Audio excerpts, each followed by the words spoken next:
Coming up next on the SPNN Forum, we have Tommy McBrayer, CEO and founder of Don't Shoot Guns, Shoot Hoops.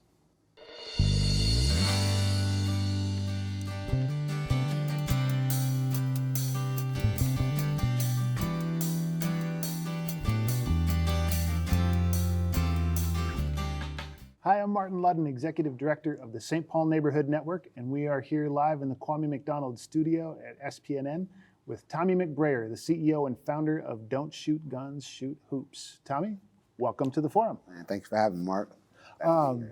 So let's start simple. Tell us about Don't Shoot Guns, Shoot Hoops, like what the organization is and what you all do. Oh man, Don't Shoot Guns, Shoot Hoops was founded in 2021 of November. Just wanted to change the atmosphere in the community. The violence is at an all-time high in the city of Minneapolis since the rise of George Floyd. So I just wanted to use my leadership in the right way and just did an event called Don't Shoot Guns, Shoot Hoops. And 2 weeks later, I said, man, we gotta make it a nonprofit, and started making it a nonprofit, yeah. So what was that initial event? It was just a basketball game for just young adults aged from 18 years old to 40 years old, just to participate in, because we want to lead the way for the youth. So it was a whole bunch of adults playing basketball with jerseys that said "Don't Shoot Guns, Shoot Hoops" on it. So pushing the message and doing it as a community, because I know there was violence that was going on, but there's twice as many people that want to change. Yeah. Yeah. Nice. Yeah. So in that first basketball game, what kind of feedback did you get? What did you see that made you say, this should be an organization? Man, from just having a sold-out event on a Friday night with a lot of different events going on in the city, from the people that was playing in the tournament, from the people that was watching, and people that supported, just wanted to be a sponsor, they all was like, man, this is what we need. And it was led by us, so it just had a different feel. And I think it just switched up the energy in the city of at least somebody's trying to do something positive. Yeah. So everybody was like, let's keep it going. We need to keep these tournaments going. So yeah. Cool. Yeah. So, and that's it. Like, I didn't so you sold out your first event on a Friday night. Yeah. That tells me that this probably wasn't your first rodeo. Like, where do you come from in the community? How did that work that you were able to attract that kind of attention? Well, being a native in the central neighborhood, I've been doing this community work for like 10 years now, being a community organizer. But just like the grassroots of just me being a survivor of gun violence in South Minneapolis, I had a different type of support system that was in the city that just knew that I stood for the people and represent the people. So when they seen that I was doing something, another thing that touches a lot of our households, of gun violence, a lot of people was willing to back it up. And it's been phenomenal, so yeah. That's always, to have an event, especially one that's got such a personal impact for you, and to have the thing and people show up. Oh yeah, yeah, oh yeah. I was surprised. There's that nervous hour beforehand where you're like, is this gonna happen? Yeah, and hope no violence happened at my event. Yeah, I was with the worry of that. Yeah, so it was perfect. That's actually, do you take steps to make sure, how do you make sure that your events come off safely and that goes well? Just proper planning, leading with empathy, making sure you look at other people's points of view, from the person that wants to just attend it to the players, making sure everybody's comfortable, even having like security in place of just maybe have metal detectors at the door, just because I want everybody to be a welcoming and make sure everybody's safe. So it is my job to make sure these 250 guests in the gym are in safe hands. So yeah. Where did you host that first one? At the Urban Ventures, the Colin Powell Gym in South Minneapolis. Yeah. Cool. Yeah. And you mentioned that you're a survivor of gun violence. Can you talk a little bit about what that impact, when that happened and how that shaped where you are? Yeah. So at just the age of 20 years old, I was my first scare, my first experience of surviving, being a victim of gun violence at the time, right? And you had to develop to be a survivor when you accept what you went through. But yeah, at 20 years old, living a different lifestyle, end up tied up, left for dead in the hallway at 20 years old. So I just had to put on these big boy pants, like, either gonna live this lifestyle or you're gonna live with a purpose. So that was when I was 20 years old. Now being 33 years old, and been changing my life ever since. Been giving to the neighborhood for a decade since. So, yeah. Thanks for that. And that's, we talked a little bit before about how you can take that that traumatic experience and work through it. How does your programming help other folks work through those traumatic experiences? Yeah, but I mean, because what it is we all feel like we fighting this fight by ourselves, right? When it's so gun violence is a typical topic nowadays. It's not rare anymore. This is an everyday issue all day. So once I made myself vulnerable, you see young people, you see young adults, same age as me, younger, that express themselves, of having dark nights and having these PTSD moments and things like that. So just creating a space where they can be vulnerable and be open and things like that, and just give them some advice on how to deal with it. And then just being a professional of my own experience, just telling them what I went through and what got me out of these dark moments and dark spaces and things like that. So just connection that they gravitate to. Yeah. Well, and it's authentic, and I'm sure that you can feel that when you're working with somebody who's been through the thing you've been through. Yeah. that it carries more weight. Oh yeah. What did you find most helpful coming out of that experience? Man, it was when I had my dark times, you had to call your right friends too, right? You got to call the ones that's not going to feed your negativity by just so I had friends that I just reached out to pray for me, right? And then it was I always played basketball, right? So it was always had this mindset of every coach I used to talk to, they're like, all right, get up, Tommy, all right, it's time to work out, it's time to let's go. So in the back of my mind, it was just hearing these coaches like, all right, come on, get up, because I did go through an experience where I could have been paralyzed, I could have been, disabled and things like that. So my work ethic was the pivotal of my recovery. Me starting to do push-ups and me going on jogs and things like that helped me out tremendously, for sure. Yeah. And there's science on that, right? Yeah. Physical activity is good for trauma recovery. Oh yeah. Mind, body, and soul. Yeah. So, yeah. So now you've got, you've had your big sold out Friday night debut. What happened next? So that was 40 players, probably 250 people in attendance. I did another one in April, and the numbers quadrupled. I had 120 players, and I had over 250 people in attendance. So that's when it was needed. The numbers quadrupled, the ages quadrupled. Now we started at 11 years old instead of 18, right? So just seeing these men and these youth share space together with the same message is so powerful. So we've been rocking and rolling. Rocking and rolling. I appreciate when you talked about the first event, you said young people ages 18 to 40. Yeah. I appreciate that young people goes up to 40. Yeah. But now what's the youngest, what's your bracket now? What are you working with? 11 to 40 years old. Okay. 11, all the way from 11 to 40 years old. And I say that young adults, and it's crazy that we say oh, you still a young adult at 40. Yeah. If you compare yourself to somebody that's 80 years old, you're still a young adult, But just the realization of we're not seeing past 40 these days, in the urban community and things like that. So they need just as much help as the 18 or the 16-year-olds. Just that midlife crisis is serious. Yeah.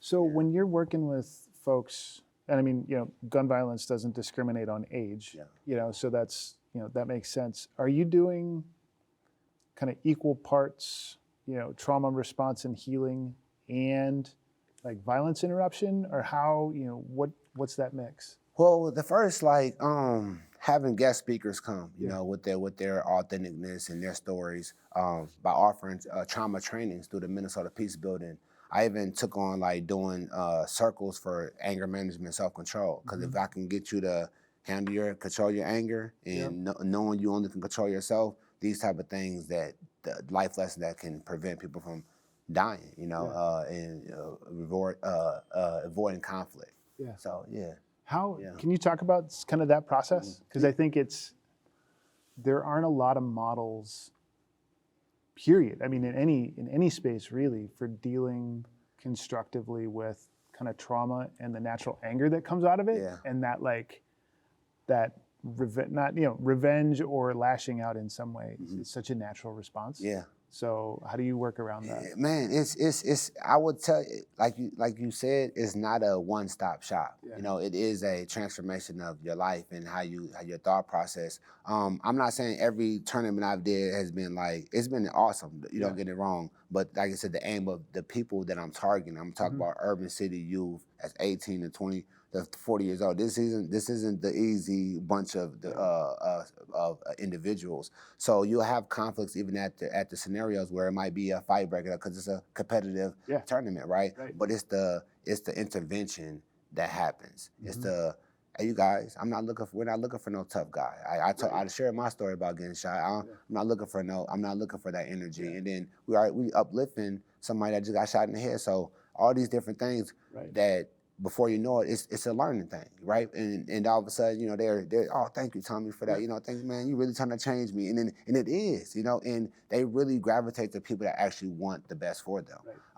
So being able to do that, and I was doing circles, just was reading the 4 Agreements. You know, the book of 4 Agreements. I don't know if you ever read that book. I don't know it. 4 Agreements is just like this 4 things if you agree to, like you're basically on your way to freedom, personal freedom. You know, just be impeccable with your word. You know, always do your best. Don't take things personally. And I forgot the 4th one. That's all one. right. But if you agree to these, and we're learning these things, like to not take things personally when people are doing negative things. It has nothing to do with you. Somebody just came here yelling and swearing. Best believe they're going through something. It ain't got nothing to do with, you know, but getting these kids to learn that at a young age is so beneficial. So that's why I said, like, just really doing the internal work to really give them, like, just options, you know, have a arsenal and tools in your brain to de-escalate and avoid situations and all these different things. So, right on. Yeah. If you are just joining us, we are here on the SPNN Forum with Tommy McBrayer, the CEO and founder of Don't Shoot Guns, Shoot Hoops.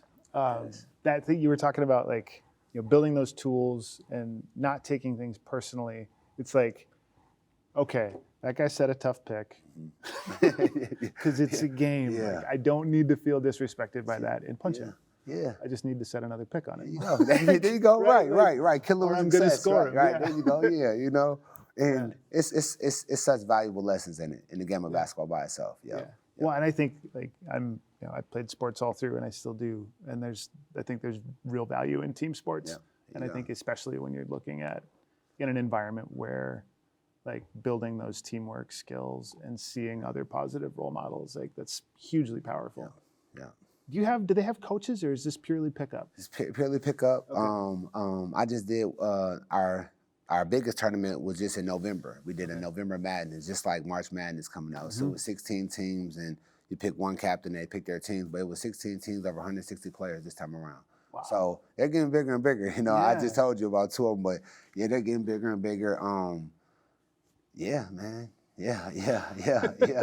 It's exciting though. It's exciting. Nice. And so you're working on, you know, right now you're doing tournaments. You're also doing camps, right? Yeah. Like sports, basketball camp? Yeah, leadership and basketball camp. Okay. Yeah. And how do you staff? Like, who's coming in to do those? Oh man, you just people that have similar like interests with you that display leadership. I'm not gonna do a leadership camp if you're not displaying leadership, right? So if I see leadership roles, then at the same time I offer it to the community of who wants to be a part of this, you know, right? In my network of people and things like that, and I just do a selection of people I feel like display quality leadership, and if they bring something to the table, if they specialize in anger management or self-love and self-hate, I want them to bring them to the table. It's about partnering. So. All trying to sit at the table for the same reason. So yeah. Nice. And what's as you're working through this, you know, one-off games, now we're talking about tournaments, now we're talking about camps, like, what's next? Next is just trying to be consistent. You know, trying to be consistent and trying to eventually get up in the school systems where we can offer like a 1-year session of like a boys and men leadership camp in the school where there's be a period for a time, 5th period to be boys at multiple schools and things like that. So they can get they need it, you know, we need it in the school, and then at the same time school shootings is going up and things like that. So how can we have Don't Shoot Guns, Shoot Hoops, right? There's no hidden agenda when it comes to it. It's in the message, it's in the product. So seeing it at the table, like, and just being a part of that and want kids to get hooked on something different, get hooked on something positive, So I just want to make it cool. So I want to wear the latest shoes with the, and advertise it because I want them to gravitate. Like, it's cool to do that. It's cool to advertise don't shoot guns and things like that. So and to go do this thing. So just being consistent, trying to do this eventually 2 times a year. Okay. Trying to create safer summers for youth, during the summertime and things like that. So just nonstop thinking, nonstop thinking, but just eventually be nationwide. We want to go to multiple cities eventually to host these camps. Every urban city needs it, So that's what I see. Well, and we're coming off a weekend in St. Paul where we've had several shootings. Exactly. Are you working in St. Paul right now, or is it just Minneapolis? I'm working wherever they call me at, So right now I've just been in Minneapolis, but Brooklyn Park been calling. That, the violence has been increasing there. St. Paul. I was just at doing the Martin Luther King speech up in St. Paul. So. Yeah, so I've been bouncing around. Bouncing around. I'm here at SPN. So we in St. Paul. Welcome to St. Paul. I think you were telling me, and I think I saw on the social media that you just had some recognition. Yes. Talk a little bit about that. Yeah, I was awarded the Malcolm X Achievement Award. It hasn't been presented in the last 30 years. I was the first guy in the 2000s to receive it. Being 33 years old, it just put a stamp on when you do right, there's people watching, and that's all I'm trying to push is doing right. It always will pay off. People feel like doing right is the wrong thing. I feel like you can never go wrong doing it. So, I got it from the Minnesota Spokesman Recorder. It's a black newspaper in South Minneapolis. So it was an honor. It was an honor. It came at complete shock. I'm a guy that usually give out awards, so to get a reward, it was a pivotal moment that I just wanted to just take in and share. So made me real proud. Yeah. Congratulations. Yeah. Appreciate you. You say like you're a guy that gives awards. Can you talk a little bit about that? And is it part of Don't Shoot Guns, Shoot Hoops, or is this just like your own personal mission? So that was all like before I knew what Don't Shoot Guns, Shoot Hoops was. So it was happening 10 years ago when I first experienced my first time being shot. Yeah. It's like people always say, give people their roses while they're here, right? Mm-hmm. But at the same time, we lack of it. Right. So here as a kid at 22 years old, I was like, man, I want to give back to my loved ones. Find some flowers. Mentor. Yeah, exactly. Let's find some flowers. So I've been giving out awards ever since to local leaders, business owners, even family members that probably changed their life from being drug addicts to now living a prosperous life. So, we want to get on people when they're doing bad. You gotta be able to pat them on the back when they're changing their life as well. So just authentically, I think just being a survivor of gun violence and almost losing your life, it just changed your perspective, and you want to just give, and so it's time to clock out. So So it's time to clock out. So it's time to clock out. Yeah. Well, I mean, and when you see that, when you've seen the time clock up close. Yeah.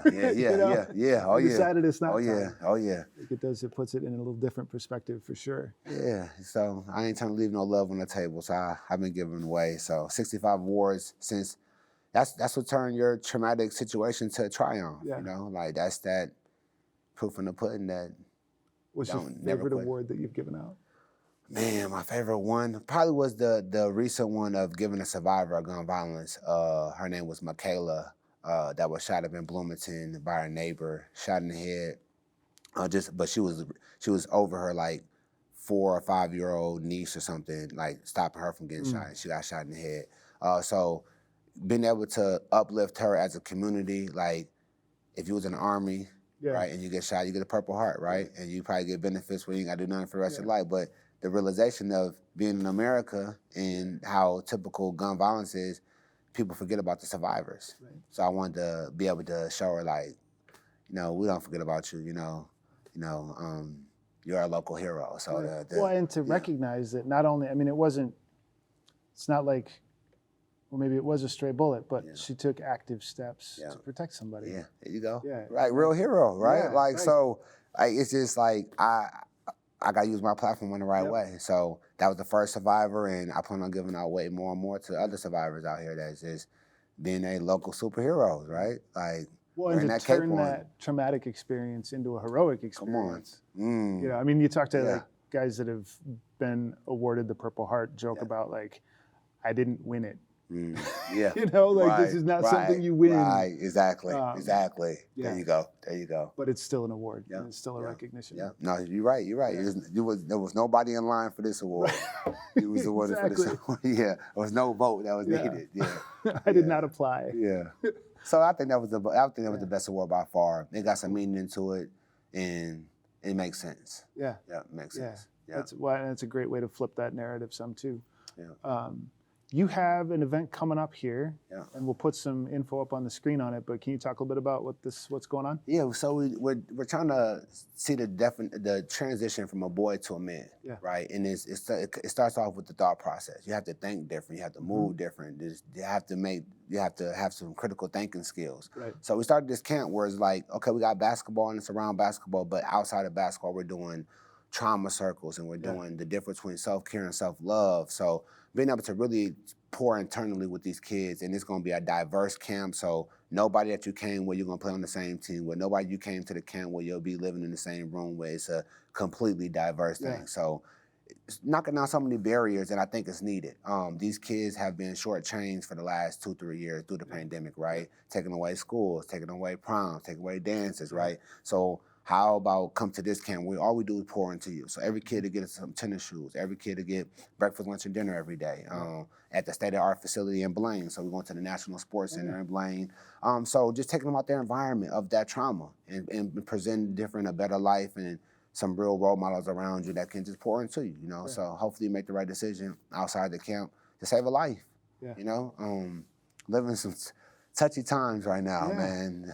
But that, I mean, you're hitting a really deep thing there, and I've seen plenty of think pieces about it, but we don't do coming of age anymore. Yeah, there you go. At least not with boys and men, and not well. There you go. Yeah, come on, right? I think this is like that hits that, and it means something if you tell a boy that you are a man now. Yeah.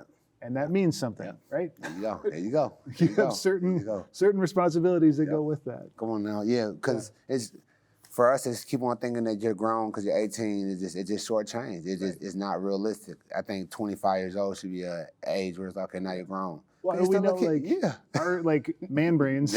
Exactly. They go until like 24, 25. If we're lucky. Yeah, no, for real.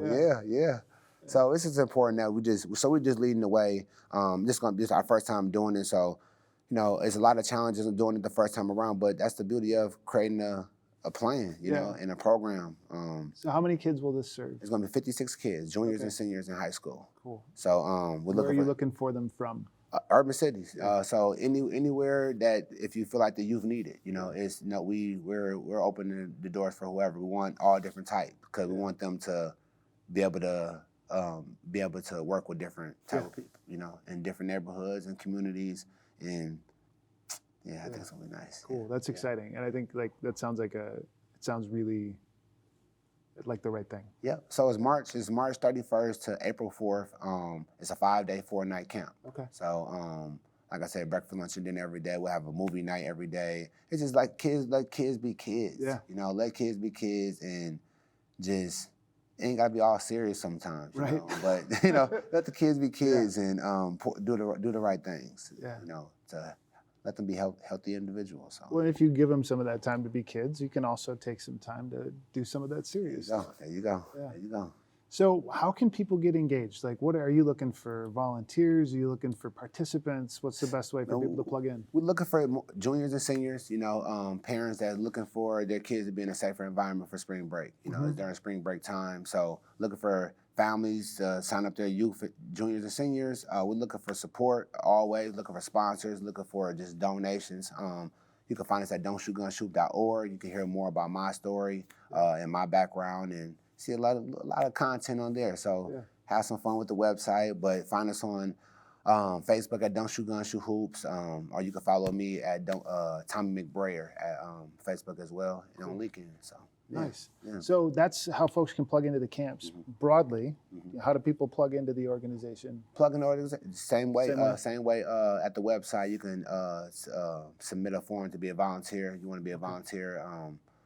Yeah, so if you could be a subscriber on our channel, so you can be on our MailChimp and MailChimp, Yep. and just so you can stay in the loop of what's going on. Is basketball experience required? You will be playing basketball, so it's not no skill levels required, but we will be playing basketball for sure. So eventually we'll get to 9 basketball things because every kid does it. So we do have like different opportunities, like doing videographer contests and things like that. So we'll have a tournament and we'll have a videographer contest. So bring your YouTuber or things like that. And you come to the camp, put some clips together, and then you get cash prizes as well. Oh, nice. So it's for everybody. You know, it's a community-based event. So yeah, we did that last time. That was a huge success, and it was a win-win for me. You get great promotion. There you go. Right. Yeah. So it's a win-win. So yeah. Cool. Yeah.